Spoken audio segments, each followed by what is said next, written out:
नमस्ते दोस्तों, मैं तीटू और आप सुन रहे हैं उत्सव से उदय तक, एक ऐसे यात्रा जहां कहानियों के बीच से उद्यम के वृक्ष उगते हैं। यानी इस एपिसोड में हम ऐसे कहानी के द्वारा ऐसा सुनाएंगे जहां आपके ज़िंदगी के आप बिजनेस कर रहा हो या कुछ भी कैरियर में हो और आपको एक कुछ इम्पोर्टेंट सीख मिले।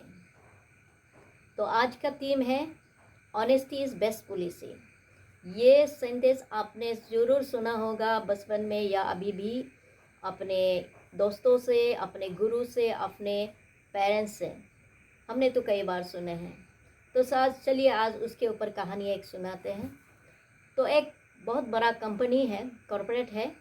तो उसका सीईओ जो फाउंडर मेंबर जो है वो रिटायर होने का कगार पे आते हैं। तो ये घोषित करते हैं कि ये नेक्स्ट मंथ में मैं रिटायर होने वाली हूँ।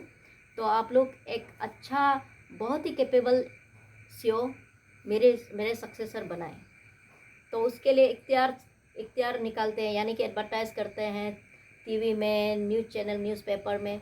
तो कई लोग आते हैं, कई लोग को तो ओवर फोन से रिजेक्ट हो जाता है, कोई लोग को screen test over discussion panel तक नहीं आता है। तो लास्ट सिलेक्शन 10 लोग होता है जिसको फाइनल सिलेक्शन के लिए रखते हैं, और उनके क्वालिफिकेशन, उसके तजुर्बा, एक्सपीरियंस और उसके प्रेजेंटेशन सब एक से बढ़कर एक।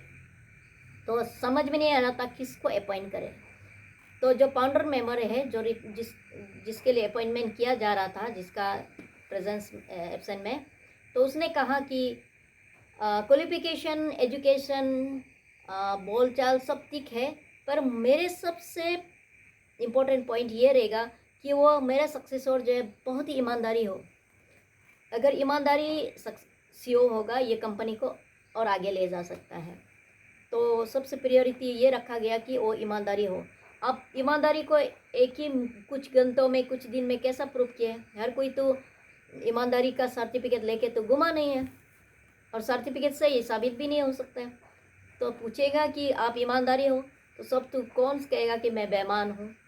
तो इसीलिए उसने एक तरकीब सोची, और तरकीब ये थी कि उसने कहा कि 10 लोग हैं तो 10 फ्लावर पॉट लेके आओ। तो अपना पियोन को आदेश दिया, एक ही साइज़, एक ही कलर का होना चाहिए, ठीक है।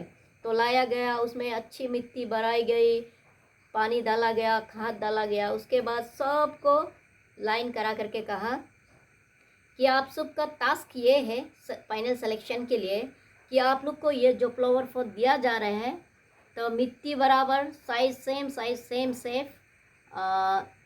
लेकिन एक चीज़ ये है कि इसमें क्या बीज डाला है हम खुद भी मालूम नहीं, वो आप लोग ही बताएगा। आप लोग जब रिज़ल्ट, फाइनल रिज़ल्ट 1 मंथ का बाद लेके आना, किस में क्या उगेगा मुझे ये नहीं मालूम, किस किस फ्लावर पॉट में क्या बीजन लगाया मुझे नहीं मालूम। तो लेकिन मिट्टी बराबर, खाद बराबर देना, पानी बराबर देना, और हवा लगने वाला जगह में रखो, मतलब पूरी केयरिंग करना। जिसका प्लांट सबसे हेल्दी, ग्रोथ और सुंदर भी होगा, उसको फाइनल अपॉइंटमेंट होगा। तो सब घर चले गए। तो सब ने कोशिश किया कि उसको ये करने के लिए। सप्ताह हो गया, कुछ नहीं जर्मिनेट हुआ। फिर सेकेंड वीक हो गया, जर्मिनेट हुआ नहीं हुआ। तो थर्ड वीक हुआ, सब लोग चिंता हो गया कि कुछ जर्मिनेट। तो लेकिन जब ऑफिस में लाया गया, सब ने बहुत सुंदर रैप करके, मतलब बास्केट में उठा के लाया। तो सब एक का एक सुंदरता, सब लाइन लाइन टेबल में सजा गया। लेकिन एक को पूछा, आपने क्यों नहीं लाया? वो बहुत दुखी में मूड में था। तो कहा, सर मैंने कोशिश किया, मैं हर मुमकिन कोशिश किया, मैं पानी भी बराबर दिया, हवा की जगह में भी रखा, सनलाइट भी दिया। अगर मैं कभी भूल हो जाता है, मिस हो जाता है, तो मेरे बेबी को लगा के, मेरा बच्चा लोग को लगा के जाता है, फिर भी मेरा ये नहीं होगा। मेरा केयरिंग में कोई कमी नहीं रखा सर, लेकिन मुझे ये दुख है कि क्यों उगा नहीं है। तो सब ने सोचा कि उसका सिलेक्शन नहीं होगा, वो तो आउट ऑफ लिस्ट में हो गया। लेकिन सरप्राइजिंगली जब रिजल्ट आया, उसी को सेलेक्ट किया गया जिसका पास कोई पौधा नहीं था, जिसका फ्लावर पॉट में एकदम खाली था। तो सब लोग सरप्राइज हो गया, ऑफिस स्टाफ भी, जो ऑलरेडी पुराने ऑफिस स्टाफ भी, और जो कैंडिडेट लोग था वो तो बहुत सरप्राइज हो गया, अरे हमारे बीच में तो कोई ना कोई सब खूबसूरत प्लांट, कोई फ्रूट्स का लाया, कोई फ्लावर का लाया, कोई वेजिटेबल का लाया, हमारे बीच से तो हम 9 लोग में से तो सिलेक्शन होते, तो जिसका पास फ्लावर पॉट में एम्प्टी था उसको क्यों सिलेक्ट कर गया, और जिसको सिलेक्ट हुआ वो कुड भी सरप्राइज, क्योंकि उसके पॉट में तो कुछ था ही नहीं। तो सब ने सोच डिसाइड कर लिया कि हम जान के रहेंगे उसको किस उद्देश्य से, किस कंडीशन से उसको सिलेक्ट किया गया है।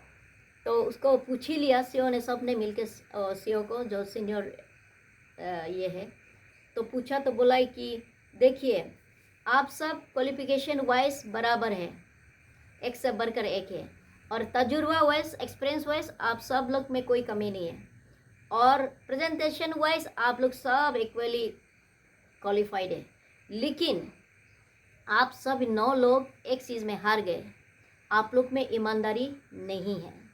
ये आदमी ईमानदारी प्रूव किया, क्योंकि हम जिस पॉट में आप लोग को दिया था उस पॉट में कोई बीज नहीं था और ब्लैंक था, उसमें कोई सीड था ही नहीं, तो उगेगा कहाँ। जो आप लोग लाए हैं और आप लोग सिर्फ अपॉइंटमेंट मिलने के लिए आप लोग ने घोटाला किया कि अपने मर्जी का बेस्ट से बेस्ट प्लान डाल के दिया है, और सही तो ये आदमी भी डाल सकता था, आप लोग जैसा किया वो भी ये भी कर सकता था, पर इसने किया नहीं। उसने ईमानदारी से कहा कि मेरा उगा नहीं। तो इसलिए हमें चाहिए था ईमानदारी ऑफिसर, जो हमारे सक्सेसर होगा, सीईओ होगा, इस कंपनी का हाई पोस्ट में होगा, वो उसका ईमानदारी सब होना बहुत ज़रूरी है, इसलिए हमने इसको अपॉइंट किया।